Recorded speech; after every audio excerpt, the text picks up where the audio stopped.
Merci d'être là. Bienvenue à la seconde édition du Forum populaire organisé par les Jeunes Insoumis de Chambéry. Euh, on avait déjà fait une édition en début d'année l'année dernière, enfin cette année plutôt. À la base, on faisait plusieurs conférences sur tout un mois. Aujourd'hui, on a décidé de tout condenser pour faire une grosse journée de 3 conférences. Donc aujourd'hui, on va avoir une conférence là maintenant sur l'islamophobie, le déjà là fasciste en France, avec Mounir Hamoun et La Débrouille, qui pourra se présenter juste après. Ensuite, à 16h30, on aura Perspective progressiste de la santé, avec Dr Zoé, militante et créatrice de contenu politique sur Internet, et Lou Girard, porte-parole de l'OST, l'organisation de solidarité trans. Ensuite, à 18h30, on aura le municipal 2026 vers une radicalité à gauche, encore une fois avec Dr Zoé, avec Chris, aussi créateur de contenu pour Position Revue, et Mohamed, militant de Chambéry Avenir. Tout au long de la journée, vous avez des stands un peu partout dans la salle. Il y a un stand LFI au fond où on pourra vous rencontrer, un stand pour l'OST où vous pourrez aller voir ce qu'ils font, présenter les actions, tout ça. Il y a un stand pour La Débrouille, avec qui on co-organise cette première conférence. Et il y a de la nourriture à prix libre dont les bénéfices seront tous reversés à La Débrouille. Voilà, je vous laisse vous présenter.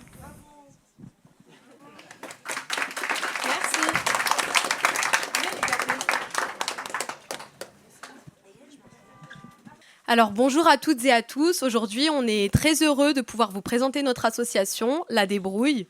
Nous, on est un groupe de jeunes au parcours plutôt différent et on va rapidement se présenter.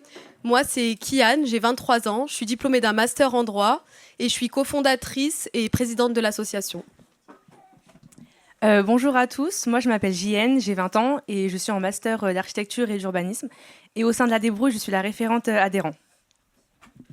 Bonjour, moi c'est Wechili, j'ai 25 ans et je gère la communication. J'ai un master en marketing digital et en communication. Bonjour, c'est Ilay, je suis la secrétaire générale en cofondatrice et je fais un master en ressources humaines. Bonjour, c'est Janine, j'ai 21 ans et moi je suis cofondatrice et référente de terrain. Bonjour à tous, moi c'est Jasmine, j'ai 24 ans, je suis diplômée d'un master en ressources humaines et je suis cofondatrice et secrétaire générale. Bonjour à tous, moi je m'appelle Ilyes, je suis assistant commercial et je suis référent terrain au sein de l'association. Bonjour à tous, je m'appelle Lily Aksoy, j'ai un master en économie internationale et je suis chargée d'évaluation. Bonjour à tous, je m'appelle Aya, la cadette on va dire. J'ai 18 ans et je suis en école d'art à Lyon. Voilà. Ah oui, pardon. Et je suis référente bénévole. Bonjour à tous, je m'appelle Nassim, je suis ingénieur en maîtrise d'énergie, j'ai 22 ans. Au sein de La Débrouille, je suis référent terrain. Et je vais vous présenter aussi Camille, qui n'est pas actuellement présent. Il est cofondateur, chargé logistique et électricien, et il a 23 ans. Bonjour à tous, alors c'est Souila, j'ai 20 ans et je fais une licence éco-gestion et j'occupe le poste de bénévolat permanent.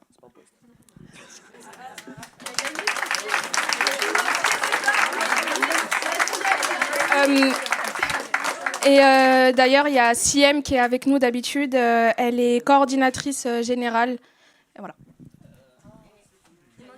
Il manque Yanis. Ouais. Du coup, bonjour à tous. Moi, je m'appelle Yanis et je suis diplômé en éducation spécialisée sur la santé mentale et l'activité physique adaptée. Et j'ai 28 ans et je suis dans tout ce qui est pour l'association La Débrouille. Faut que je m'en rappelle. Alors, je suis dans quoi ? Chargé des gens avec les structures. Chargé de liaison avec les structures. On y arrive. Déjà, Charles.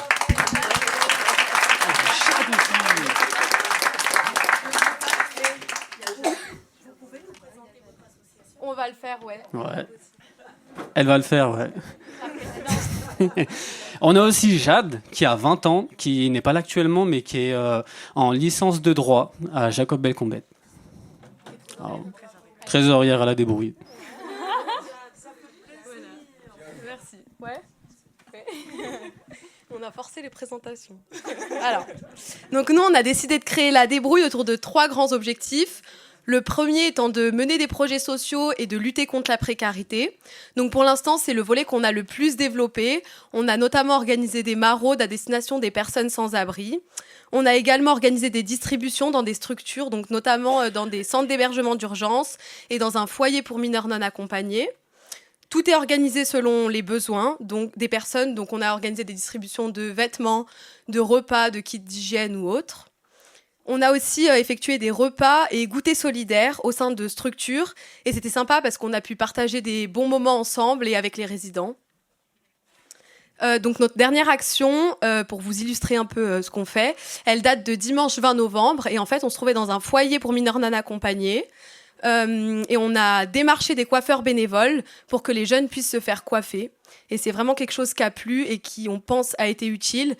D'autant plus quand on sait que leur budget mensuel, il représente 27 €, leur argent de poche, alors qu'une coupe, en fait, elle coûte entre 20 et 25 €. Donc voilà. Ensuite, donc nos deux autres volets qu'on va très prochainement développer, c'est le développement de projets à visée écologique. Et le troisième, la sensibilisation aux questions de citoyenneté, de droit et de justice. Et c'est d'ailleurs dans ce cadre-là qu'on se retrouve aujourd'hui. Donc la débrouille, ça résulte en fait d'une initiative citoyenne et on travaille en collaboration avec les Jeunes Insoumis dans le cadre de la campagne Espoir, Dignité, Résistance qui lutte contre l'islamophobie. Donc voilà pour notre présentation rapide. Si vous souhaitez en avoir plus, on a un stand juste ici, donc n'hésitez pas à venir nous rencontrer. Et puis un grand merci aussi à nos bénévoles, on est très sollicités et ça fait plaisir. Merci.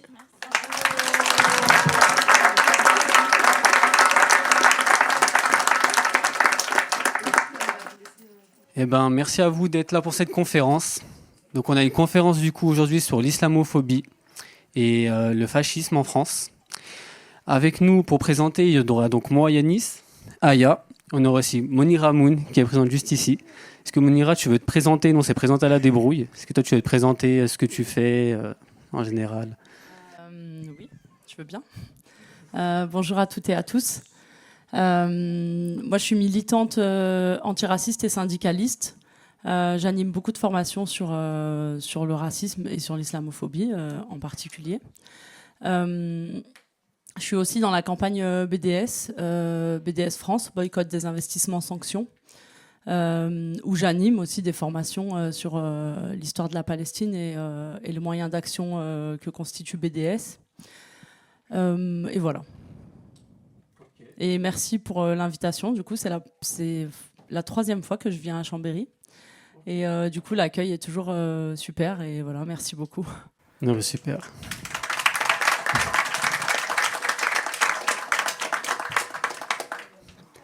Merci à toi d'avoir répondu à l'invitation. Et donc, le thème de cette première conférence, ce sera, comme j'ai dit, l'islamophobie et le déjà fascisme en France. Donc, on peut commencer par définir l'islamophobie. Qu'est-ce que c'est? Donc, est-ce que c'est une notion que tu veux nous définir, Monira? Oui, bien sûr. En fait, pourquoi il faut définir l'islamophobie? Parce que il y a une construction médiatique et politique de l'islamophobie qui ne permet pas qu'on discute la question de l'islamophobie et qui ne permet pas qu'on dénonce l'islamophobie comme une forme de racisme. Du coup, ce qu'on entend dans les médias tout le temps, c'est que l'islamophobie, c'est la peur de l'islam, donc c'est légitime, donc on peut être islamophobe. Ou la version introduite en France par Caroline Fourest, qui est que l'islamophobie serait un terme inventé par les mollahs iraniens dans les années 80 pour empêcher la critique de l'islam. C'est complètement faux historiquement, mais c'est quand même une version qu'on retrouve régulièrement dans les médias, dans des articles, etc. Donc c'est assez scandaleux comment il y a tout un discours inventé qui nourrit l'islamophobie, et depuis au moins 2 décennies de façon très prégnante en France. Du coup, avec 2 camarades, dont une chercheuse sur l'islamophobie, on a écrit une définition qu'on espère suffisamment simple, parce qu'il y a des définitions de l'islamophobie qui ont été écrites par des sociologues et qui du coup sont un peu complexes à aborder comme ça de prime abord. Du coup, la définition qu'on a écrite, c'est l'islamophobie est un racisme qui vise les personnes musulmanes ou perçues comme telles. C'est une construction sociale et idéologique qui distingue un groupe musulman construit comme un problème et se caractérise par une oppression systémique, des préjugés, des discriminations et des actes de violence. Pourquoi c'est important d'avoir l'entièreté de cette définition-là ? Parce que si on dit que l'islamophobie, c'est juste la haine des musulmans, on perd une partie du problème, c'est-à-dire le problème structurel, systémique, le fait que l'État participe à cette islamophobie, prend des lois contre les musulmans et les musulmanes, et ça on va le montrer tout au long de cette intervention, et que ces lois, elles participent à la fascisation en France, c'est-à-dire qu'il y a des restrictions de liberté qui au départ sont acceptées par tout le monde parce que c'est des restrictions de liberté qui visent les musulmans et musulmanes. Et en réalité, une fois que les restrictions de liberté sont inscrites dans la loi, en fait, elles vont impacter tout le monde et elles vont impacter les libertés individuelles et les libertés collectives.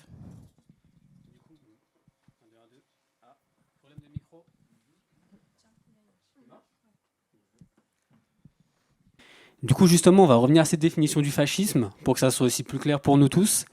Donc, je cite, le fascisme est une idéologie politique autoritaire, dont on parlait tout à l'heure, où un chef ou un parti veut tout contrôler. Il refuse la démocratie, limite les libertés, impose une pensée unique et utilise souvent la violence pour garder le pouvoir. Le fascisme met en avant la nation, l'obéissance et la force plutôt que les droits et les libertés individuelles. C'est malheureusement un peu ce qu'on voit actuellement sur le cas de ce qui se passe autour de l'islamophobie. Donc c'est important de définir ces deux termes. On voulait parler des origines coloniales et de l'islamophobie. Aujourd'hui, on retrouve encore des stéréotypes sur les musulmans musulmanes, comme l'idée que les hommes seraient violents ou les femmes soumises. Est-ce que l'islamophobie contemporaine ne se limite pas à des préjugés individuels que chacun et chacune a ? Est-ce qu'elle s'inscrit dans une histoire longue, marquée par la colonisation et l'orientalisme ? Est-ce que toi, tu peux nous expliquer comment ces héritages coloniaux continuent de structurer cette manière dont les personnes voient nous voient dans la société française actuellement et pourquoi on est traité ainsi ici? Ouais.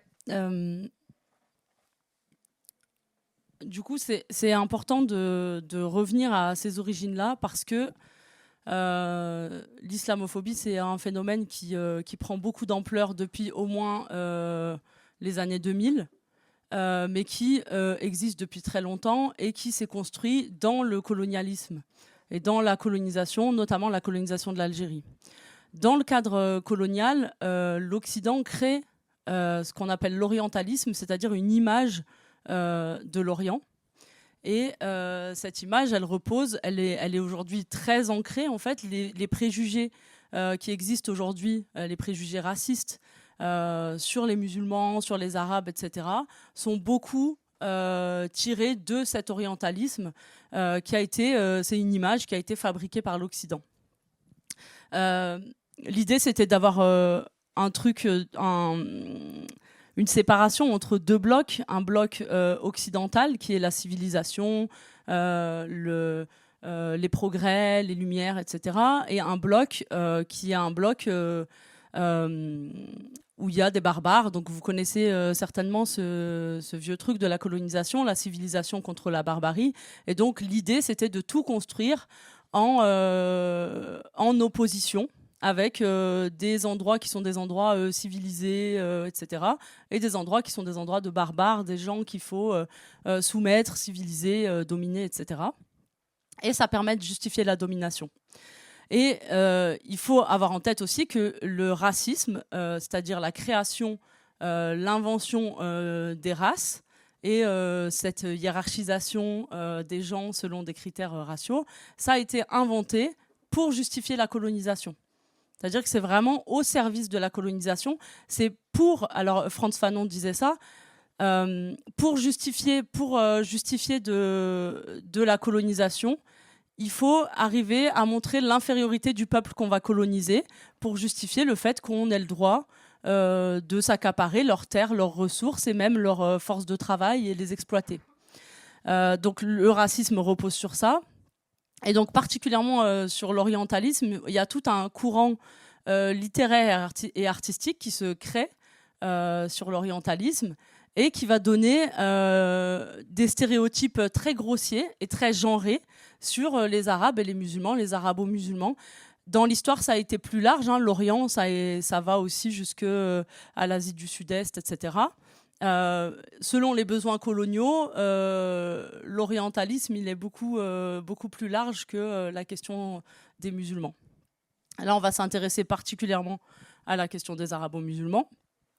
Et donc, dans l'orientalisme, les hommes sont décrits comme barbares, violents, possessifs, forts, dominateurs.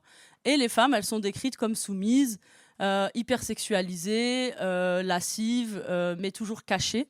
Et donc, vous avez tout un courant artistique qui montre des images dans les hammams.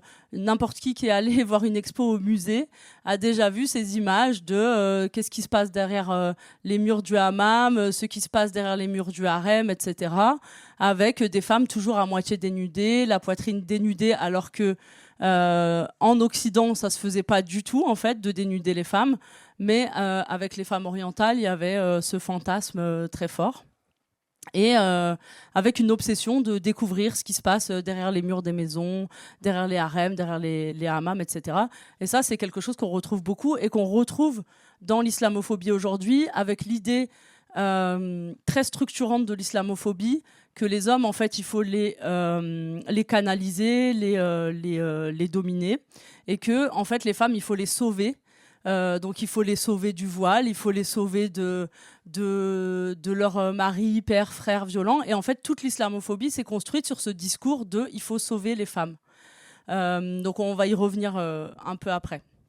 Et donc du coup, dans le contexte colonial, il y a eu très vite de la part de la France une séparation des gens, des juifs et des musulmans d'Algérie, en directement séparant les gens sur des critères ethniques, religieux, etc. Avec beaucoup d'instrumentalisation, mais bon, je ne vais pas aller trop loin. En tout cas, il y a une obsession de l'islam dès le début de la colonisation, qui est décrite par les généraux qui arrivent en Algérie comme une religion de rébellion et de résistance.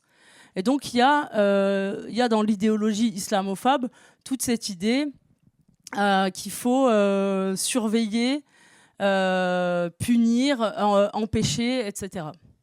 Le général Bugeaud, qui a été un général très connu de la colonisation française en Algérie, disait « Les Arabes nous échappent parce qu'ils dissimulent leurs femmes à nos regards ». Et toute cette question de l'islamophobie, du dévoilement, etc., elle a ces origines-là. C'est-à-dire qu'en Algérie française, il y avait vraiment une obsession des femmes musulmanes de les découvrir, ce qui a donné des manifestations terribles, c'est-à-dire des dévoilements de femmes algériennes sur la place publique, avec toute une campagne de propagande qui disait « N'êtes-vous donc pas jolie, dévoilez-vous », donc qui incitait les femmes musulmanes à se dévoiler, mais qui aussi, par la force, sur la place publique, dévoilait les femmes musulmanes. Pourquoi il faut revenir si loin sur l'islamophobie ? Parce que la violence symbolique qui est exercée contre les filles musulmanes aujourd'hui, elle rappelle ça, en fait. Et c'est pas quelque chose qui arrive comme ça, ça arrive après une longue histoire de colonialisme et d'islamophobie. Et donc voilà, c'est important. Merci pour cette introduction. Du coup, nous, on avait plusieurs points qu'on voulait aborder, et dont le premier, le contrôle du corps des musulmanes. Donc, on a vu succéder différentes polémiques, la question du voile dans l'espace public, la question de l'abaya à l'école, la question du burkini. Et du coup, on avait des questions. Selon toi, que révèlent ces attaques répétées sur la volonté de contrôler le corps des femmes musulmanes et d'une certaine manière d'effacer leur présence partout ? Qu'est-ce qu'est-ce que cela nous dit sur la façon dont la société française conçoit l'autonomie des femmes musulmanes. Donc par là, on entend parler de l'infantilisation. Et on se rappelle tristement de l'affaire de la maman accompagnatrice au conseil régional, confrontée à l'agression de Julien Audoul, qui illustre à quel point la simple présence des femmes musulmanes dans l'espace public peut être ciblée et criminalisée. Et quand on veut empêcher une mère d'accompagner la sortie scolaire de son enfant, qu'est-ce que ça nous révèle sur la manière dont les femmes musulmanes sont perçues et suspectées ? L'offensive contre les femmes musulmanes, elle est très large. Donc, elle est dans tous les pans de la vie politique, sociale, publique des femmes musulmanes en particulier qui portent le voile. Et il y a eu dès la fin des années 80 des scandales contre des filles musulmanes qui portaient le voile. C'est important d'avoir en tête que l'islamophobie, c'est pas un racisme qui s'inscrit dès le départ dans l'extrême droite. Donc c'est un racisme colonialiste, bien sûr, comme tous les racismes, mais c'est un racisme qui va être au nom de l'universalisme partagé par tout le champ politique. Et donc les premiers scandales sur le voile à l'école, c'est en 89 l'affaire de Creil, et c'est une femme qui est enseignante et qui est d'extrême gauche et qui décide que cet élève ne doit pas porter le voile et qui va lancer cette offensive. Ensuite, il y a l'affaire des sœurs Alma et Lila. J'ai fait une frise que je montrerai après. En 2003, les sœurs Alma et Lila, elles ont... donc Alma et Lila Lévy, je ne sais pas si vous connaissez ou pas, je ne sais pas à quel point vous connaissez la question. Alma et Lila Lévy, c'est deux sœurs qui portent le voile. Et elles commencent à rencontrer des problèmes au collège, exclusion temporaire, etc. Et leur papa va à ses côtés essayer de se battre pour qu'elles puissent continuer leur scolarité en faisant respecter leur choix de porter le voile. Leur papa, il est avocat, Laurent Lévy. Et donc, Laurent Lévy va mener une bataille pour essayer de juste que ces filles continuent l'école jusqu'à la terminale, passent le bac et puissent faire des études supérieures. Malheureusement, cette histoire-là, elle va renverser l'idée qui était alors très présente que les pères et les frères forçaient les filles à mettre le voile. Et du coup, à partir de l'affaire des sœurs Alma et Lila Lévy, c'est plus l'idée de sauver les femmes musulmanes de leur mari, père, etc. C'est l'idée qu'elles-mêmes, elles sont des dangers, qu'elles-mêmes, elles sont dangereuses, qu'elles-mêmes, elles portent une idéologie qui a un projet, etc. Et donc, ces filles-là vont se retrouver vraiment livrées en pâture. Elles vont aller faire des interventions médiatiques, se retrouver chez Ardisson, sur des plateaux télé et tout. Et il y a eu un film qui est sorti l'année dernière où, en fait, elles racontent l'immense violence que ça a été, alors qu'elles avaient 15-16 ans, donc en fait, elles étaient très jeunes. En fait, maintenant, elles se rendent compte à quel point elles étaient jeunes pour subir tout ça. Et en fait, ces deux filles, elles se sont fait renvoyer de l'école. Et juste après, il y a eu la loi de 2004 qui interdit le voile à l'école. Et donc, il faut savoir qu'entre 89 et 2003, il y a eu environ 100 filles qui ont été renvoyées de l'école, donc qui ont été tout bonnement déscolarisées. Ces scandales, ils sont à l'école, mais ils ne sont pas que à l'école. Du coup, ils sont partout. Il y a petit à petit l'islamophobie qui s'installe, qui monte. Et avec, aujourd'hui, il y a quand même plus de résistance à l'islamophobie. Il y a quand même des gens qui se battent, qui le mettent dans le programme, qui dénoncent, etc. Mais à l'époque, il y a très peu de dénonciations parce que la gauche n'est pas au clair avec ces questions. Et il a fallu bien 20 ans pour que la gauche se mette à jour sur la liberté religieuse des gens. Et donc, il y a une confusion systématique entre la laïcité et le respect des libertés religieuses. qu'on va retrouver tout le temps. Et dans ce cadre-là, effectivement, très vite après la loi de 2004, il y a d'autres règlements qui vont s'enchaîner, d'autres scandales qui vont s'enchaîner, et la circulaire Châtel en 2012 qui va proposer tout simplement d'interdire les mamans qui portent le voile d'accompagner les enfants en sortie scolaire. Et ça, c'est vraiment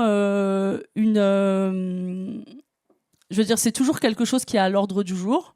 C'est la chose qui revient régulièrement, c'est-à-dire qu'une fois qu'on a gagné, une fois que ces gouvernements-là ont gagné sur la question du voile à l'école, bah, l'idée c'est d'interdire les mamans et puis les accompagnatrices. Et puis il y a eu avec la loi séparatisme aussi l'interdiction de, enfin on en parlera après parce que je m'avance trop.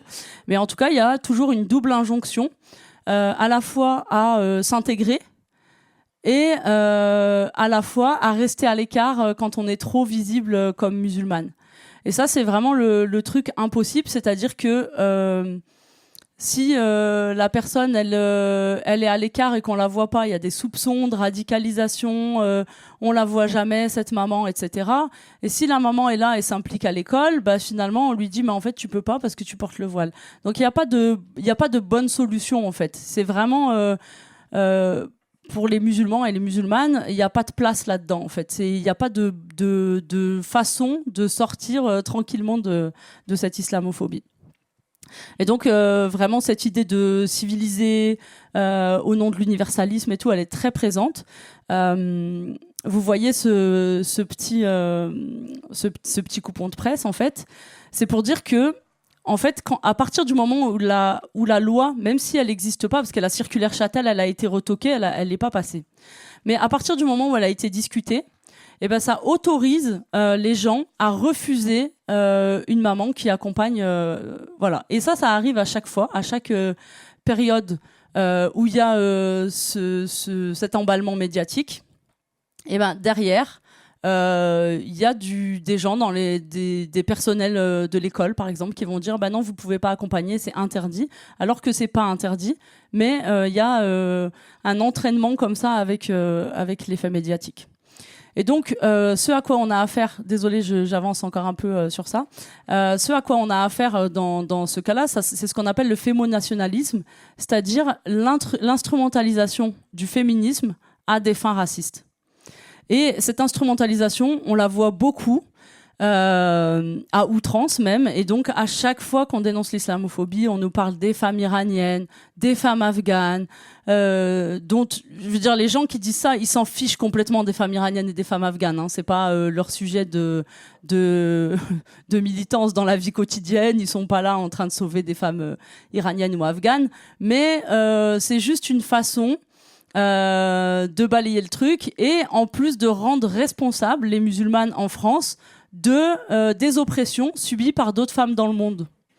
Et ça, c'est quand même quelque chose qu'on retrouve particulièrement dans tous les discours politiques et médiatiques. Et donc là, je vous ai mis un petit extrait, parce que je vais pas parler tout le temps, il faut qu'il y ait autre chose un peu. Je vous ai mis un petit extrait d'un plateau télé de BFM TV, où elles ont enfin eu leur femme afghane. Parce que depuis le temps qu'elles en parlent, il fallait un jour qu'elles aient leur femme afghane pour pouvoir justifier tout ce qui se passe en France. Et donc, je vous invite à bien regarder la composition du plateau. Ah, peut-être qu'il faut que je mette Internet. Parce que sinon, ça ne va pas marcher. Je vous invite à bien regarder la décoration sur le plateau, tout ça, parce que c'est assez intéressant. Une question à vous poser aussi sur l'actualité française. Il y a un débat en ce moment en France sur le port de l'abaya, en l'occurrence, et des signes religieux à l'école. Ça a été interdit par une loi de 2004, confirmée par le Conseil d'État. Votre regard sur ces femmes qui, en Occident, veulent à tout prix porter le voile ou porter une abaya, qu'est-ce que vous en pensez ?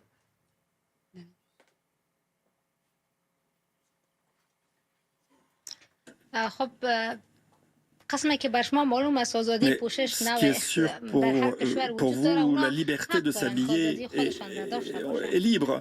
Elles ont le droit de s'habiller comme elles le souhaitent. Je n'ai pas d'avis tranché sur ce sujet, notamment par rapport à une femme qui vient de l'Afghanistan. Moi, habillée comme je suis, je n'ai pas rencontré de problème et je ne souhaite pas que les autres aient aussi ce type de problème. Et moi aussi, vous savez, l'habit que je porte aujourd'hui, je ne le considère pas comme une obligation envers l'islam de s'habiller avec un habit en noir. Pour moi, en fait, je le considère aussi comme un habit correct, qui est correct en respect avec l'islam. Et comme je l'ai dit tout à l'heure, moi j'aime porter des couleurs. Et moi, cette liberté de pouvoir m'habiller des couleurs qui me plaisent, et sinon je n'ai pas d'autres, il n'y a pas de sujet de débat là-dessus. Voilà, donc vous avez vu la décoration du plateau, super rassurante, voilà. Donc ça, c'est ce à quoi les gens qui regardent BFM TV, donc je regarde pas, donc je suis pas exposée à ça tout le temps, heureusement pour ma santé mentale, mais je veux dire, les gens qui regardent BFM TV ou les plateaux CNews en continu, sont abreuvés de choses comme ça toute la journée, sauf que bon, des fois ils reçoivent pas là, en fait elles ont... Je veux dire, vous voyez l'expression de la première quand il est en train de traduire, le traducteur est en train de faire la traduction et quand elle comprend l'objet de la question, elle lève les yeux, genre qu'est-ce que c'est que ça ? Et en fait, évidemment, les femmes afghanes, elles n'ont pas envie d'empêcher des filles ici de s'habiller comme elles veulent ou d'aller à l'école ou je sais pas quoi. Et donc, il y a un peu ce truc ridicule de toujours parler des Afghanes. Et puis, le jour où elles sont là, elles sont... Et la deuxième, je pense qu'elle comprend même pas ce qu'on lui demande. Et donc, du coup, elle part sur un truc de... J'aime bien porter des couleurs et tout, machin, parce qu'elle comprend même pas ce qu'elle fait là. Et d'un point de vue féministe, c'est assez impressionnant parce qu'en fait, ces femmes, elles ont une carrière. C'est des militantes, c'est pas juste des réfugiés afghanes, en fait. C'est des femmes qui font quelque chose dans la vie. Et du coup, en fait, ce qui intéresse BFM TV, c'est pas qui sont ces femmes, ce qu'elles font, qu'est-ce qu'elles portent comme conviction politique. C'est juste comment on peut les utiliser contre les musulmanes avec une question de la présentatrice qui met vraiment plein d'arguments d'autorité dans sa question. Une loi votée en 2004 qui a été confirmée par le Conseil d'État. En fait, elle fait vraiment argument d'autorité sur argument d'autorité. Et donc, la réponse, elle est déjà induite. Et en fait, cette réponse-là, c'est vraiment le contraire de ce qu'elle attendait. Donc, c'est vraiment ça, en fait, le fémonationalisme. C'est qu'en fait, ces femmes-là, en fait, elles s'en fichent. Ce qui l'intéresse, c'est pas vraiment qui sont ces femmes, qu'est-ce qu'elles font, pourquoi elles luttent, etc. Parce que je suis sûre que ce serait super intéressant en vrai. Mais en fait, ce qui l'intéresse, c'est de pouvoir les utiliser dans notre contexte islamophobe. Je trouve ça super intéressant parce que du coup, en tant que personne qui est confrontée à ce genre de discours, on vient souvent nous vendre le propos ouais, mais il y a des femmes qui se battent pour l'enlever et vous vous battez pour le garder ici alors qu'on vous donne entre guillemets une liberté. Et justement, c'est drôle, triste un peu en même temps et intéressant de voir à quel point que même ces femmes-là concernées, elles voient pas ça de cet œil-là. Oui, complètement. Et je pense que, en fait, à chaque fois, il y a un choix. Dans les médias, il y a un choix de qui on invite pour parler de l'islam, des musulmans, etc. Et le choix, il est jamais très intéressant parce qu'il pourrait y avoir des vraies discussions sur des plateaux, des choses intéressantes et tout. Mais le but, comme c'est juste de construire cet ennemi de l'intérieur, etc. En fait, il n'y a jamais de discussion intéressante sur l'islam, sur les musulmans, etc. Il n'y a que... voilà.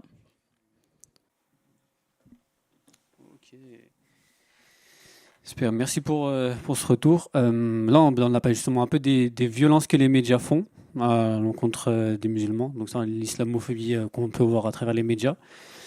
Et là, on va parler du coup aussi des violences institutionnelles. On aimerait maintenant traiter la question des violences institutionnelles et surtout sur la partie de la police et de la justice. Donc, est-ce que tu pourrais nous dire quelques mots et nous dire, selon toi, qu'est-ce que ces affaires révèlent sur les mécanismes structurels de violence au sein des forces de l'ordre en France? Donc, on a plusieurs histoires. On a eu Bouna Ziyed, on a eu récemment aussi un jeune... Naël, ouais, on a eu Naël, un jeune qui a été tué par la police. Donc, comment ces institutions incitent-elles et légitiment-elles ce type de violence, selon toi? Alors, bien sûr, il y a les violences policières, les crimes policiers, qui sont aujourd'hui assez reconnus. Et assez reconnus pourquoi? Parce que, à partir des Gilets jaunes, tout un tas de gens qui étaient dans une ignorance complète de ce qui se passait dans les quartiers populaires ont découvert en fait que la police pouvait vraiment user de la force, éborgner des gens. Il y a des gens qui se sont retrouvés amputés, à qui il manque un œil, etc.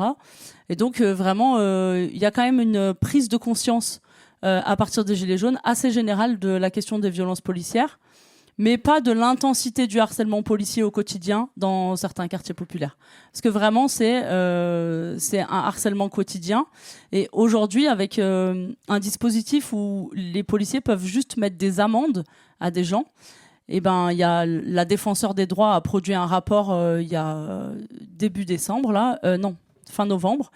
La défenseur des droits a produit un rapport qui dénonce justement le nombre de jeunes du coup qui se retrouvent appauvris par ce harcèlement policier qui leur mettent des amendes, ce qui fait que quand les jeunes ils arrivent à 18-19 ans et qu'ils ont besoin de construire leur avenir et d'aller travailler, etc., finalement ils doivent déjà 30 000 € au trésor public et donc ils sont poussés à ne pas travailler légalement, à soit travailler de façon pas déclarée, soit faire d'autres choses pour essayer de gagner de l'argent sans se faire complètement dépouiller par l'État. Donc c'est vraiment une question, la question policière, c'est une question vraiment qui gâche la vie des gens. Et c'est aussi, alors c'est pas que de l'islamophobie les violences policières, hein. Vraiment il y a de la négrophobie, on le voit dans toutes les affaires qui sortent sur les violences policières. Ils insultent les gens sur des critères raciaux, ils les insultent avec des insultes négrophobes, avec des insultes islamophobes, avec des insultes de racisme anti-arabe, de racisme anti-asiatique, etc. Donc faut pas réduire ça à l'islamophobie, c'est vraiment une question de racisme en général. Mais je sais pas si vous avez vu là, la dernière info de l'actualité, c'est qu'en fait, vous avez vu à Sainte-Soline comment les policiers, leurs caméras ont révélé qu'en fait, ils étaient contents de tirer sur des gens. Ils donnaient l'ordre aux autres policiers de faire des tirs tendus, ce qui est interdit. Donc ils ont vraiment éborgné des gens, ils ont blessé plein de gens à Sainte-Soline. C'était une manifestation contre les méga-bassines. Et finalement, là, il y a un classement sans suite des policiers qui pourtant sont enregistrés en train de dire « tire-lui dessus, j'ai attendu ça depuis 10 ans, je kiffe, etc. » Donc il y a vraiment une violence qui est profonde, qui est institutionnelle. Et très souvent, les policiers qui dénoncent ce qui se passe dans le cadre de la police, c'est eux qui sont sanctionnés, renvoyés, mis au placard, etc. Et donc cette question de la police, c'est une question qui remonte aussi à la colonisation. La plupart des unités de police ont été créées pendant la colonisation, et il y a dans l'idéologie policière le fait de contrôler les corps dans l'espace public, de contrôler qui circule, etc. Ce qui fait qu'il y a une injustice profonde pour des jeunes qui habitent dans un quartier populaire à se faire contrôler juste parce qu'ils circulent, alors que d'autres gens qui connaissent ne se sont jamais fait contrôler en circulant dans la rue. Et donc il y a vraiment un truc de finalement, ce qu'on te dit, c'est que tu es légitime nulle part en fait. Tu peux pas être là, tu peux pas circuler, juste tu peux pas rester sur un banc avec tes potes parce que tu déranges la tranquillité publique. Et en fait, partout où tu es, tu vas déranger. Et donc c'est vraiment quelque chose qui relève du contrôle des corps et des corps qu'on ne veut pas voir dans l'espace public.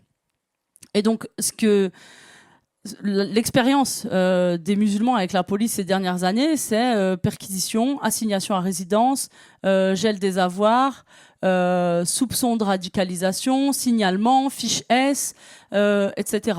Et donc, c'est aussi dissolution d'associations, fermeture de mosquées, les écoles qui ont les écoles privées dont les contrats avec l'État sont rompus, etc. Et donc ça pose la question de la séparation des pouvoirs, c'est-à-dire que sur ordre du gouvernement, normalement la justice et l'exécutif, en fait c'est la règle de notre démocratie, c'est qu'en fait les pouvoirs ils sont séparés et donc c'est pas dans les mains des mêmes personnes le pouvoir judiciaire et le pouvoir législatif. Il y a les gens qui votent les lois et il y a les gens qui appliquent, jugent, etc. Et en réalité cette séparation des pouvoirs elle tend à devenir de plus en plus floue.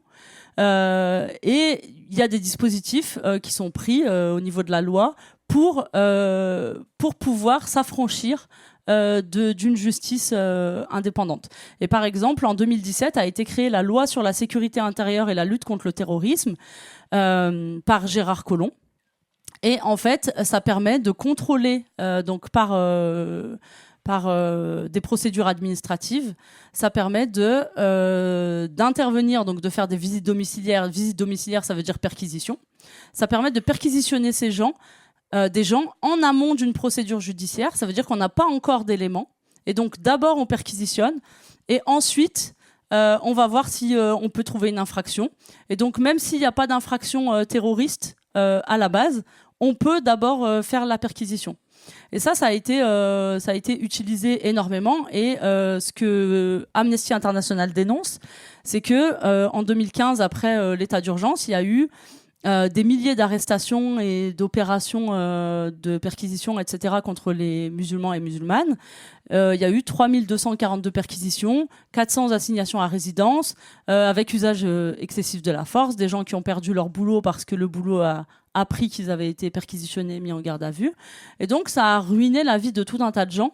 Et finalement, ce qui est vraiment fou, c'est que cette histoire-là, la fin, c'est que ils ont trouvé 0,01% de trucs à reprocher à des gens. Donc on imagine en fait l'ampleur de l'intimidation. Et Darmanin avait fait un tweet à ce moment-là pour dire j'ai ordonné des visites domiciliaires chez des gens qui sont pas forcément en lien avec l'enquête, mais pour faire passer un message. Donc c'est vraiment une intimidation à large échelle. Et donc ça s'est reproduit. Ça, c'est un dispositif du coup qui peut se reproduire régulièrement, ce qui fait qu'à l'approche des JO, en fait, il y a énormément de musulmans, musulmanes qui se sont retrouvés, pas que des musulmans, musulmanes d'ailleurs, aussi des militants pour le climat, la justice écologique, etc., qui se sont retrouvés assignés à résidence sans motif, qui se sont retrouvés fichés S, et des vies qui sont détruites parce que si tu es assigné à résidence, tu peux plus aller au travail, etc. Donc voilà pour la partie police et justice.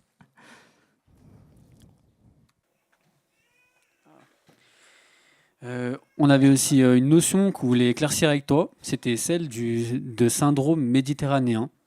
Est-ce que c'est une notion que tu aimerais développer ?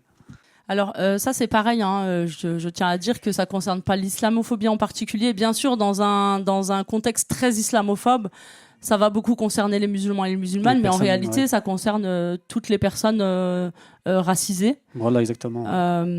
Et du coup, le syndrome méditerranéen, c'est un peu loin parce qu'on devait faire l'école d'abord, mais c'est pas grave. Le syndrome méditerranéen, c'est un biais raciste colonial qui considère que les personnes non blanches sont moins sensibles à la douleur. Et toute l'idée de la colonisation, de l'esclavage, etc., a reposé sur le fait que on a construit les corps des personnes noires comme plus forts. On a construit un discours où en fait les personnes noires sont plus fortes, ont un corps plus fort, et les Arabes ont un corps plus fort, etc. Et donc ils peuvent supporter ce qu'on peut pas faire supporter à d'autres. C'est-à-dire le travail très dur, l'exploitation, jusqu'à l'esclavage pour les personnes noires. Et donc, ce biais raciste, il est encore hyper présent, et du coup, on en parle de plus en plus dans l'actualité, ça c'est plutôt bien. De temps en temps, il y a des articles, parce qu'il y a des choses dramatiques qui se passent aussi, en fait. Il n'y a pas des articles au hasard. parce qu'il y a des choses dramatiques qui se passent. Et donc, chaque année, dans l'actualité, il y a des personnes qui meurent parce qu'elles étaient en danger de mort, qu'elles ont appelé les secours ou qu'elles sont allées à l'hôpital et qu'elles ont fait face à un refus de soins. Et donc, l'idée du syndrome méditerranéen, c'est que à la fois, les personnes noires et arabes seraient moins sensibles à la douleur, et à la fois, elles exagéreraient l'expression de la douleur, donc elles seraient plus facilement enclines à se plaindre, etc. Et donc ce syndrome méditerranéen, c'est quelque chose qui existe beaucoup dans le milieu médical, qui est toujours comme ça, transmis, etc. Et ce qui fait que y a des retards de soins, des complications très graves, parce que les personnes elles sont pas traitées au moment où elles devraient être traitées, etc. Et on a eu l'année dernière le cas d'une jeune femme d'origine guadeloupéenne qui a appelé les secours, et en fait ils lui ont dit un truc vraiment condescendant du genre t'as qu'à manger des yaourts, et en fait la fille elle est morte d'une rupture d'anévrisme. Et donc ça, dans l'actualité, l'année dernière il y a eu 4 ou 5 cas. Il y a une personne qui est allée accoucher à l'hôpital de Dijon, et en fait ils lui ont dit ils l'ont renvoyée, ils n'ont pas voulu, et en fait elle s'est retrouvée à accoucher sur le parking de l'hôpital, dehors à l'extérieur. Et donc ça, c'est des choses qui se passent assez régulièrement et qui font partie en fait de la vie, de ce que subissent les personnes non blanches en général, parce que là c'est pas, comme je disais, c'est pas que de l'islamophobie, c'est quelque chose de plus large, de vraiment inscrit dans l'histoire, quoi. Du coup, pour revenir sur les lois et les mesures islamophobes, donc il y a eu les lois de 2004, de 2010 et la loi sur le séparatisme qui sont présentées comme des protections de la laïcité. Et peux-tu nous en dire quelques mots, puis nous dire, selon toi, quels objectifs réels poursuivent ces textes et comment ils participent à la stigmatisation des musulmans en France ? Ouais, donc j'ai déjà parlé un peu de la loi de 2004, la loi d'interdiction du voile à l'école. Une autre loi qui est passée un peu inaperçue, c'est la loi de 2010 sur l'interdiction de la burqa dans l'espace public. Ça, c'est assez intéressant parce que cette loi, ce qu'a répondu la gauche au moment du vote de cette loi, c'était mais en fait c'est une loi inutile parce que ça concerne que très peu de personnes. Ce qui à la fois est vrai, et à la fois, c'est passer à côté de la dimension islamophobe de la loi et de la dimension liberticide aussi. C'est-à-dire qu'à partir du moment où cette loi elle est prise, alors évidemment, je vais expliquer après, mais en 2021, il y a aussi la loi séparatisme, donc une loi qui considère que les musulmans vivent séparés. Et donc pour qu'ils arrêtent de vivre séparés, on va les séparer encore plus. on va les empêcher de faire encore tout un tas de choses. Et donc, il va y avoir avec cette loi séparatisme notamment le contrat d'engagement républicain qui va permettre de mettre sous tutelle les associations. Et au début, tout le monde croit que c'est pour les associations musulmanes. Mais finalement, très vite, en fait, ça va se retrouver pour toutes les associations. Et donc, ce qui est intéressant dans ces lois, c'est qu'en fait, c'est des lois d'exception, très clairement. Et les lois d'exception, normalement, c'est interdit en France. C'est interdit dans le droit. On n'a pas le droit, c'est pas constitutionnel de faire une loi qui concerne qu'une catégorie de la population. C'est pour ça que la loi, dans le débat public, elle est discutée comme loi d'interdiction du voile, loi d'interdiction du foulard islamique, etc. Ou loi contre la burqa. Et puis finalement, au moment de passer au vote, les lois ne s'appellent jamais de la façon dont elles ont été discutées dans l'espace médiatique et politique. Ce qui fait que la loi d'interdiction du voile, finalement, dans le code de l'éducation, c'est une loi contre le port de signes ou tenues par lesquels les élèves manifestent ostensiblement une appartenance religieuse. La loi d'interdiction de la burqa dans l'espace public, elle s'appelle « Nul ne peut dans l'espace public porter une tenue destinée à dissimuler son visage ». Et la loi séparatisme, elle s'appelle la loi confortant le respect des principes de la République. Parce que, comme c'est des lois islamophobes et que la Constitution n'accepte pas encore ça, du coup, elles ont un autre nom à chaque fois dans la loi. Mais par exemple, faites l'essai, vous tapez sur Google, puisque du coup j'ai fait l'essai, vous tapez sur Google loi séparatisme et vous tombez sur la bonne loi, pile poil, il n'y a pas de problème, tout le monde sait de quoi on parle, mais juste il fallait un nom constitutionnel. Et donc cette hypocrisie-là, elle fait qu'on a plein de lois d'exception, mais qui ne sont pas considérées comme des lois d'exception. Donc, dans l'application, elles finissent en lois qui sont plutôt islamophobes, si je comprends bien. Alors, elles sont des lois islamophobes, mais après, c'est quand même une aubaine pour pouvoir empêcher des libertés individuelles et collectives de tout le monde. C'est-à-dire que la loi d'interdiction de la burqa de l'espace public, quand elle se combine avec une loi qui a été votée aussi en 2021, qui est la loi sécurité globale, elle permet d'empêcher les gens de dissimuler leur visage et d'être visés par la surveillance, zut, comment on dit, la surveillance faciale, là. Il y a de reconnaissance faciale. Donc, la loi de 2010 plus la loi sécurité globale, ça fait qu'en réalité, tu peux plus échapper à la surveillance, puisque du coup, tu n'as pas le droit de masquer ton visage dans l'espace public. Heureusement, on a eu le Covid qui est passé par là entre-temps, donc on a eu le droit de mettre un masque. Donc maintenant, ça peut passer d'avoir un masque. Mais quand même, cette loi, elle est restrictive. Et les gens qui vont dans les manifestations... dans les grandes manifestations, notamment réforme des retraites ou les manifestations pour la Palestine, voient à quel point la police essaye de faire découvrir les visages des gens, etc. Dans la loi séparatisme, du coup, il y a donc ce contrat d'engagement républicain. Et aujourd'hui, il y a plein d'associations progressistes qui perdent leurs subventions soit parce qu'elles n'ont pas signé le contrat d'engagement républicain, soit elles l'ont signé et finalement on leur reproche d'avoir pas respecté les principes républicains, terme très flou, qui fait que par exemple une association féministe à Paris a perdu ses subventions parce que elle avait fait une affiche pour la Pride où il y avait une personne qui portait le voile dans l'affiche. Et donc ça fait partie des choses qui montrent aussi comment la fascisation elle passe par l'islamophobie, c'est-à-dire que il y a une loi qui est faite contre les musulmans et musulmanes. Au début, ça passe tranquillement, personne ne dit rien. Puis finalement, les associations se rendent compte qu'en fait, elles se sont fait arnaquer par cette loi-là, puisque finalement, ça va jamais viser que les musulmans et musulmanes et ça va permettre de restreindre les libertés de tout le monde. Et voilà, et donc on a vu comment des lois qui étaient faites contre les musulmans finalement ont servi à s'attaquer, à dissoudre la Jeune Garde, une organisation antifasciste.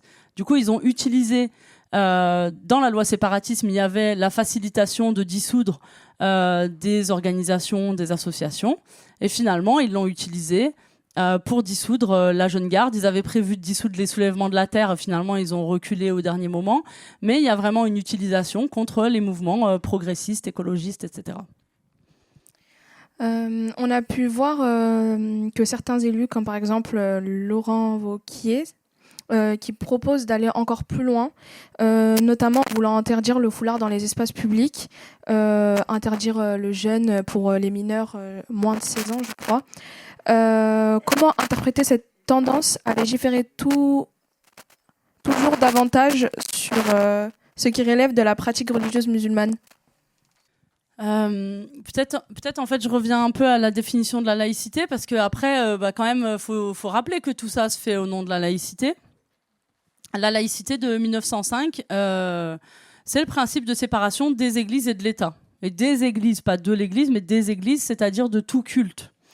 Et donc, cette loi de 1905, elle intervient pour éviter que la religion, qui a été une religion d'État, donc qui avait le pouvoir, que la religion d'État et de pouvoir continue à avoir le pouvoir et qu'il y ait une séparation des églises et de l'État. Bon, c'est plutôt bien. Et elle garantit la liberté de conscience et de culte. Ça veut dire que n'importe qui peut pratiquer sa religion, changer de religion, ne pratiquer aucune religion, etc. C'est ça, normalement, la laïcité de 1905. Et donc, il y a eu un observatoire de la laïcité qui avait été commandé par François Hollande. C'est assez intéressant, la question de la laïcité en France. Cet observatoire de la laïcité, il a été commandé par François Hollande, il me semble, et il a eu plusieurs années d'activité. Jean-Louis Bianco, c'était le président de l'observatoire de la laïcité, et Nicolas Cadenne, c'était le rapporteur général. Et en 2013, ils ont transmis un rapport à Hollande en disant « La France n'a pas de problème avec sa laïcité. Dans l'ensemble, tout se passe bien. Mais depuis 10 ans, les lois adoptées ont été perçues comme des lois d'interdiction, tournées principalement contre l'islam. Dans ce contexte, une de nos préoccupations concernera donc la montée évidente de l'islamophobie dans notre pays. Ça, c'est le résultat de l'étude de l'Observatoire de la laïcité. Et donc, qu'est-ce qui se passe pour cet Observatoire de la laïcité ? Le gouvernement décide qu'il n'en a plus besoin. Et donc, il a été dissous par Conseil d'État et remplacé par... Ouais, c'est ça. Il a été remplacé par un truc plus idéologiquement ancré. Voilà. Et donc, en fait, aujourd'hui, il ne s'agit pas de laïcité, il s'agit d'ingérence dans le culte musulman. Quand vous dites qui peut pratiquer le jeûne ou pas, c'est de l'ingérence dans le culte musulman. Quand vous dites comment les gens doivent s'habiller ou pas, c'est de l'ingérence dans le culte musulman. Quand vous allez voir les imams pour leur demander de signer une charte, où ils s'engagent à parler de ça, pas parler de ça, etc., c'est une ingérence et c'est de l'autoritarisme. C'est-à-dire qu'ils n'ont pas à choisir ce que les imams racontent. Et donc ça, c'est aussi une exception, c'est-à-dire qu'il n'y a que les imams qui doivent signer une charte. À ma connaissance, les prêtres, les rabbins ou dans les temples, dans d'autres temples, d'autres religions, personne ne doit signer des chartes républicaines, etc. C'est une exception pour l'islam. Et du coup, cette surenchère, en fait, elle ne va pas s'arrêter s'il n'y a pas une lutte conséquente contre ça. C'est-à-dire Laurent Wauquiez, il dit interdiction dans l'espace public. Ça fait déjà 10 ans qu'il y a des gens qui poussent pour interdire à l'université.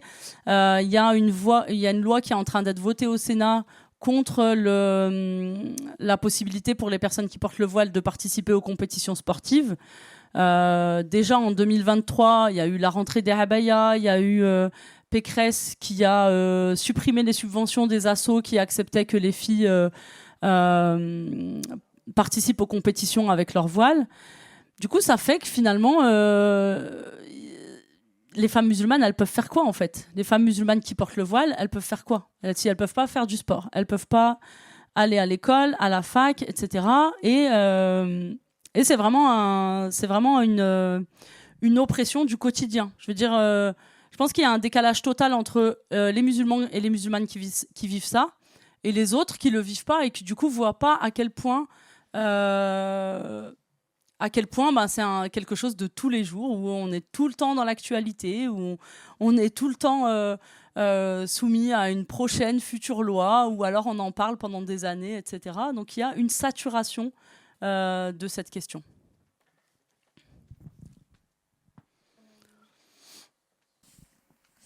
On voulait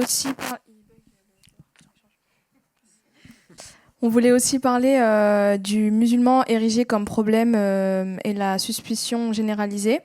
Donc, dans les discours médiatiques et politiques, les discours médiatiques et politiques tendent de plus en plus à construire le musulman comme le problème de tous les mots français. On en arrive à une situation où un ministre de l'Intérieur peut proclamer publiquement « à bas le voile ». Je suis encore choquée. Et où des plateaux télé deviennent le théâtre de propos islamophobes décomplexés. On a entendu parler d'antisémitisme couscous, de sécheresse provoquée par les ablutions des musulmans, des pénuries d'huile dues aux beignets musulmans. Il y a aussi eu les œufs, le lait. Voilà. On a tout fait, nous, les musulmans. Et il existe des phénomènes d'autant plus inquiétants comme la sortie d'un rapport sur les frères musulmans d'une chercheuse du CNRS ou encore l'enquête de l'IFOP qui se nomme « État des lieux du rapport à l'islam et à l'islamisme des musulmans en France ». Peux-tu nous en dire plus et nous expliquer comment cela contribue à construire le musulman comme problème et à alimenter une suspicion généralisée dans la société ? Et entre les citoyens, du coup. Ouais, alors déjà, je voudrais vous conseiller un livre super, qui est un livre de Reza Zia Ebrahimi, qui fait un lien entre l'antisémitisme et l'islamophobie, et qui explique comment cette islamophobie, c'est un complotisme. Il y a une racialisation conspiratoire. Il y a l'idée qu'un groupe racialisé a un projet commun, complote contre l'État, veut prendre le pouvoir, etc. Et ça, c'est un des ressorts de l'antisémitisme aussi. La question du complot secret, etc. Donc, dans ce complot, les musulmans sont traités comme une masse homogène et indifférenciée. Et donc, ça, c'est assez perturbant parce que quand, je sais pas, vous connaissez tous des musulmans et des musulmanes et vous voyez bien que les gens, ils viennent d'endroits différents, ils ont des pratiques différentes, des cultures différentes. Les gens sont tous très différents, même quand ils sont musulmans. Et du coup, cette idée que les musulmans seraient les mêmes, auraient un projet commun et seraient en fait dans des réseaux fréristes, etc., c'est absurde, mais c'est quelque chose qui marche très bien. Et donc, vous avez Florence Bergeaud-Blaclair qui a écrit ce livre-là, Le frérisme et ses réseaux, l'enquête. Et elle écrit ce livre qui est vraiment un pamphlet islamophobe, où c'est vraiment un ramassis de complotisme. Et la réception du livre, c'est qu'elle obtient le prix Science et Laïcité, qui est un prix du gouvernement, etc. Donc il y a directement une récompense. Il y a une récompense à l'islamophobie. Et donc, elle écrit ce livre complotiste, et à la fois, à chaque fois qu'elle est interrogée, Florence Bergeaud-Blaclair, elle dit n'importe quoi. C'est-à-dire que avant-hier, j'animais une formation syndicale et je montrais un extrait de Florence qui dit sur un plateau que les Arabes représentent 4/5 des musulmans dans le monde. Et c'est une spécialiste du monde arabe, du Moyen-Orient, de l'islam, etc. Et en fait, je veux dire, il faut pas faire un calcul 2 minutes pour voir que c'est absurde. En fait, la première population musulmane du monde, c'est le Bangladesh, l'Indonésie. Non, c'est d'abord l'Indonésie, après le Bangladesh. Enfin, je veux dire, les Arabes, ils arrivent loin derrière en réalité. Le premier pays arabe en population musulmane, c'est l'Égypte, qui arrive, je crois, en 6e de la liste des pays musulmans. Mais elle peut dire ça sans être contredite. Elle peut raconter ça. Elle raconte aussi qu'elle sait parler arabe. Vous avez vu ça ? Elle raconte qu'elle sait parler arabe, mais elle ne sait pas répondre à comment ça va. Du coup, voilà, c'est Florence Bergeaud-Blaclair. Après, moi, je m'en fiche qu'elle ne sache pas parler arabe. Perso, on a le droit. Moi, je ne sais pas parler arabe non plus. Ce n'est pas un problème. Mais c'est juste quand le personnage, le gouvernement, les médias et tout lui donnent autant de crédit, alors qu'en fait, elle montre qu'il y a de la médiocrité quand même et qu'il y a des choses qui, à minima, sont pas honnêtes intellectuellement et que elle accepte pas la contradiction. Du coup, après ça, il y a aussi l'enquête par l'État que j'ai lue et que vraiment, moi, j'aimerais bien en fait trouver des vrais trucs. J'aimerais bien trouver des vraies infos, des vrais trucs sur les réseaux des frères musulmans et tout, mais en fait, c'est n'importe quoi. Et donc, c'est vraiment toujours dans l'absurde et ça, au quotidien.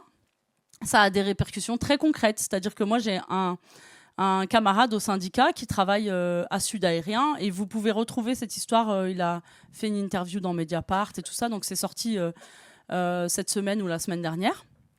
Et en fait, lui, par exemple, donc, il travaille à l'aéroport depuis très longtemps. Il est syndicaliste. Il est représentant de son syndicat Sud Aérien, etc.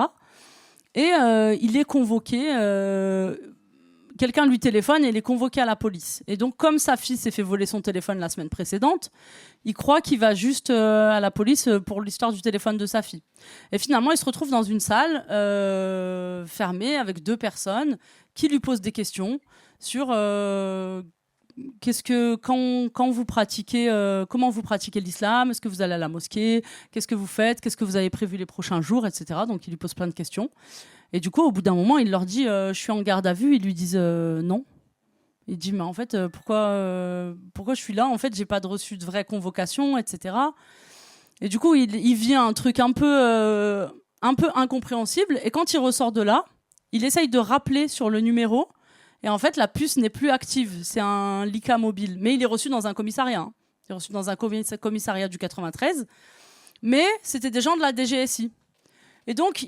Il est reçu pour... après, il apprend que finalement, il y avait une alerte sur lui, qu'il allait commettre un attentat à Roissy, etc. Et finalement, tout ce qui a été fait, c'est en dehors de toute règle, de toutes les règles, en fait. Il n'a pas été notifié qu'il était convoqué, il n'a pas été notifié qu'il était en garde à vue, il y a rien eu et il ne sait pas qui l'a reçu et il ne comprend pas cette histoire. Donc vous verrez, si vous voulez, si ça vous intéresse, c'est dans les médias. Il y a eu, je crois, un article sur Mediapart et je crois un passage télé dans le média. Et donc ça produit ça en fait, cette suspicion généralisée. Ça produit des gens qui se retrouvent avec des fiches S sans avoir rien fait, des gens qui sont perquisitionnés, des gens qui sont comme ça arrêtés et intimidés alors qu'ils n'ont rien fait du tout. Évidemment, ils lui ont posé des questions sur la Palestine aussi. Voilà. Et donc, dans les médias, il y a un effet aussi de saturation. Donc, toi, tu parlais des histoires les plus drôles, là, des œufs, de l'huile, etc., qui étaient quand même assez drôles, parce qu'après, quand même, les musulmans ont beaucoup d'humour. Du coup, après, ils font des mèmes incroyables, et c'est très, très drôle sur les réseaux sociaux. Sur les œufs, des tables remplies d'œufs, voilà. Ça donne des trucs très drôles, mais n'empêche que c'est vraiment quelque chose qui, dans des articles sérieux, se retrouve même dans l'iconographie. C'est-à-dire que là, je vous ai mis 3 exemples. Donc là, la prolifération. Vous savez, on parle de prolifération, pourquoi ? Voilà.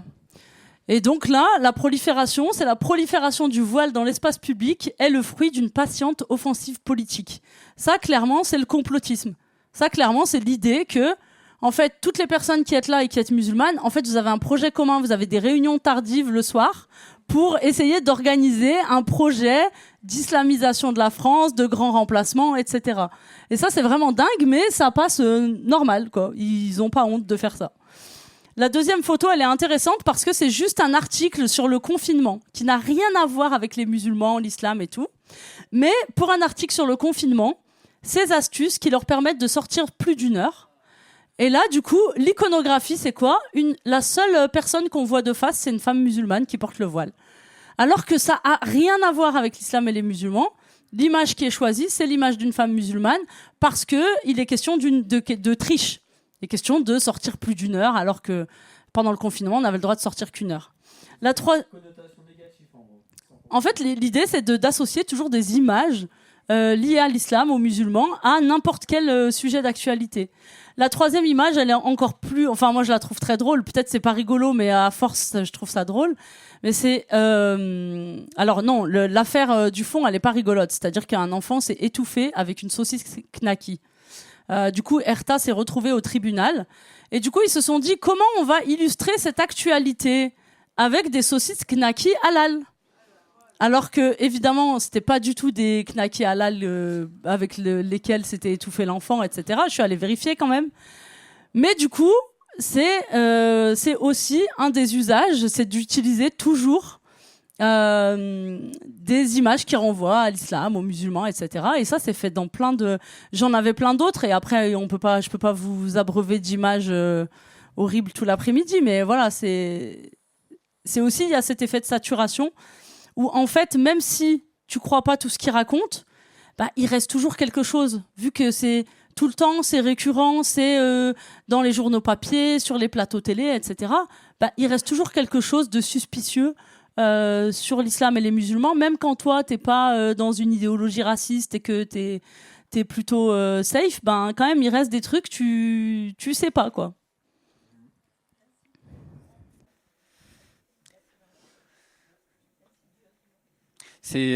Carrément, tu décris un peu un climat islamophobe et qui est contre les musulmans en France en règle générale dans les médias ou dans la société. Et du coup, ça ouvre d'autres problématiques, donc les violences et les attaques ciblées.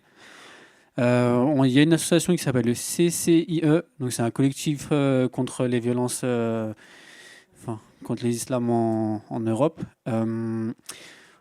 Eux, ils recensent énormément de cas, donc il y a une forte augmentation en France actuellement. Concrètement, cela se traduit par des actions ciblées et violentes. Il y a le meurtre d'Aboubacar Cissé qu'on a eu récemment, de nombreuses agressions en général contre des femmes portant le voile dans les rues, on en a eu encore pas mal encore. Des tags islamophobes sur les centres culturels, ça aussi on peut en voir beaucoup, ou encore des têtes de cochon, pour le pire des cas, déposées devant des mosquées, puis encore aussi des feux même à l'entrée des mosquées. Donc toute cette ambiance en général, selon toi, comment ce climat islamophobe contribue à légitimer ces violences ? Est-ce que ces violences sont simplement des faits isolés ou le symptôme d'un phénomène plus large de fascisation qui traverse la société?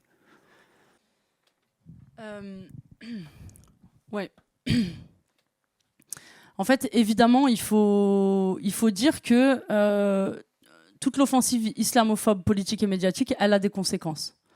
Elle a des conséquences par la restriction même qui est induite par ces lois, mais aussi par les débats publics qui mettent l'islam au centre de polémiques tout le temps, et des médias et des discours politiques qui font sans arrêt ce jeu-là de renvoyer tout à l'islam, etc.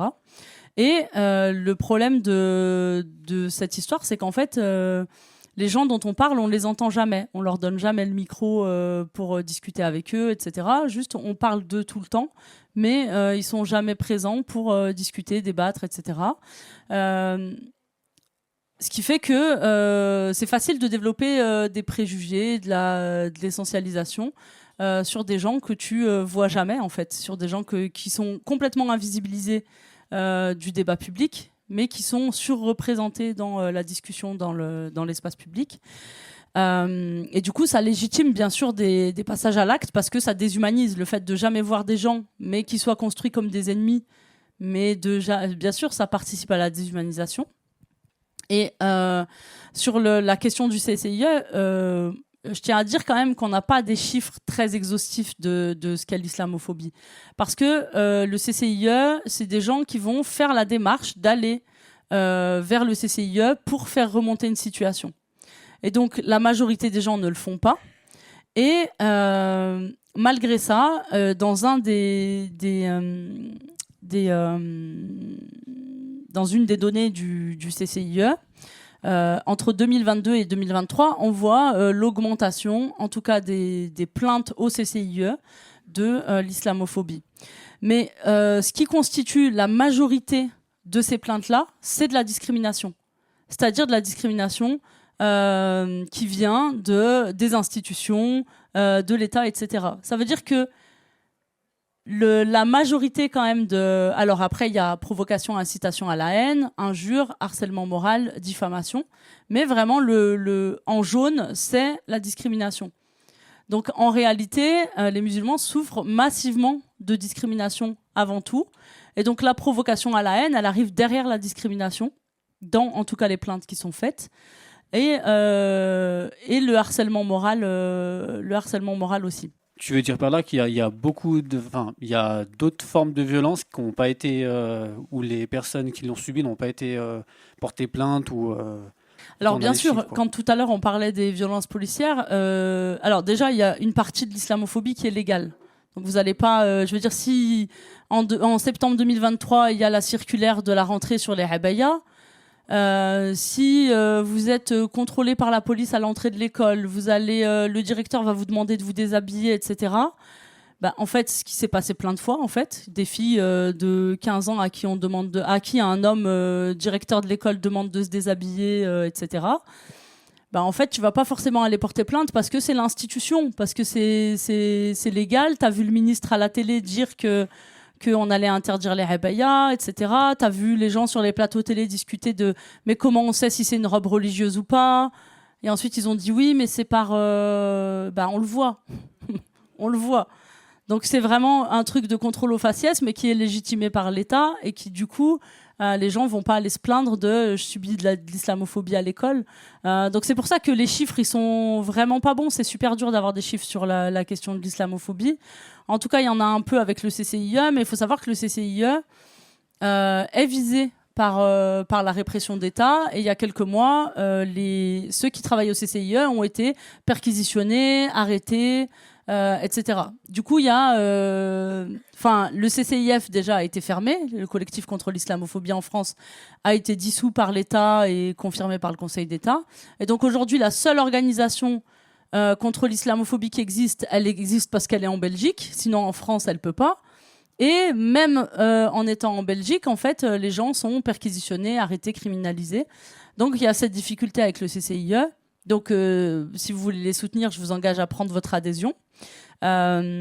Et d'ailleurs, si vous prenez l'adhésion au CCIE, vous avez l'accès à 3 films sur l'islamophobie, notamment celui dont j'ai parlé tout à l'heure, où il y a Alma et Lila Lévy qui témoignent, qui s'appelle 2004-2024, 20 ans d'une loi d'exclusion. Bref, c'était la partie CCIE. Mais du coup, voilà, il y a une méfiance légitime des institutions, parce qu'il y a des formes d'islamophobie qui sont légales. Mais en fait, cette surreprésentation de la question de l'islam dans le discours politique et médiatique, elle les construit comme un danger, elle déshumanise et elle fait que, avec tout le vocabulaire autour du terrorisme, de la menace, etc., les atteintes physiques, morales et tout, elles sont possibles, et jusqu'au meurtre, comme Aboubacar Cissé. Mais il y a eu plusieurs histoires cette année de femmes qui portent le voile qui ont été poussées sur les rails du métro, par exemple. Et donc c'est pas simplement. Et d'ailleurs dans les attaques physiques, c'est énormément des femmes qui sont la cible d'attaques physiques, de femmes qui leur crachent dessus, qui leur arrachent leur voile, etc. Et ce qui est assez perturbant, mais il faut le dire, c'est que souvent ça vient de la part de femmes en fait. C'est des femmes qui s'attaquent à d'autres femmes sur les questions d'islamophobie. Ok. Très bien, merci pour toutes tes analyses. On a une dernière question pour conclure. Face à toute cette violence qui se banalise, qu'est-ce qu'on peut faire, que ce soit de manière collective ou même sur le plan personnel, pour agir contre cette montée de l'extrémiste, cette montée de l'islamophobie en France? Qu'est-ce qu'on peut faire, nous, que ce soit dans le collectif ou chacun de notre côté aussi? Alors, moi, il y a la montée de l'islamophobie contre laquelle il faut lutter. Et je veux dire, c'est ce qu'on essaye de faire ici aussi en expliquant déjà ce que c'est. C'est les discriminations générales en vrai. Voilà, mais en fait, je pense qu'il faut lutter contre la fascisation générale, c'est-à-dire cette de plus en plus de police, de plus en plus de volonté de réarmer la France, tous ces discours sur le réarmement, sur il faut accepter qu'on perde des enfants qui iront à la guerre, etc. En fait, je pense qu'il faut lutter globalement contre toute cette fascisation. Et donc, bien sûr, ça passe par l'islamophobie, parce qu'on l'a vu, la plupart des lois qui permettent de restreindre les libertés, c'est des lois islamophobes. Mais plus largement, en fait, il faut lutter contre tout un tas de discours réactionnaires et autoritaires et des pertes de liberté. Et je trouve que ce que fait l'organisation, la Débrouille, c'est vraiment formidable de créativité et d'inventivité. C'est-à-dire que ils ont décidé de s'occuper de gens dont on s'occupe pas, des mineurs isolés, de maraudes, voilà, etc. Et ça fait partie déjà du travail qu'il y a à faire contre la fascisation. En fait, tant qu'on maintient de la solidarité concrète, c'est-à-dire de la solidarité concrète, parce que les gens, ils vont pas tous aller faire des manifestations, aller militer, etc. Mais par contre, la solidarité concrète, ça, c'est important, ça compte, ça tout de suite, ça peut apporter une aide, une solidarité, et aussi, ça construit des groupes qui ont l'habitude de s'organiser ensemble, qui se parlent, qui font des choses, etc. Et ça, c'est hyper important. Et de voir ça chez des gens qui sont très jeunes, je trouve ça vraiment génial et encourageant, parce que c'est que par l'organisation collective qu'on peut faire quelque chose. C'est pour ça que moi je milite dans un syndicat et que je fais plein de choses collectives, mais je pense qu'il n'y a pas de sortie individuelle du fascisme. Toutes les sorties possibles, elles sont collectives. Il n'y a que l'action collective et le rapport de force qui peut faire changer la donne, et vraiment la solidarité au quotidien, parce que donc on parle de la fascisation, et la fascisation clairement elle est en marche, mais le jour où il y a le fascisme genre total, et en fait, si on s'est pas habitué à être organisé en groupe, à apporter de la solidarité concrète, en fait on peut rien faire.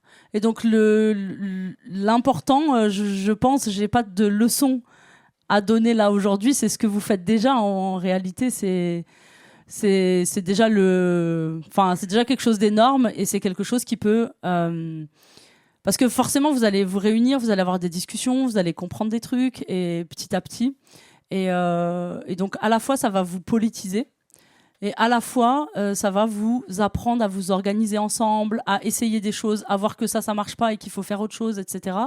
Et je pense que c'est que comme ça qu'on peut militer, avancer, etc. Ok.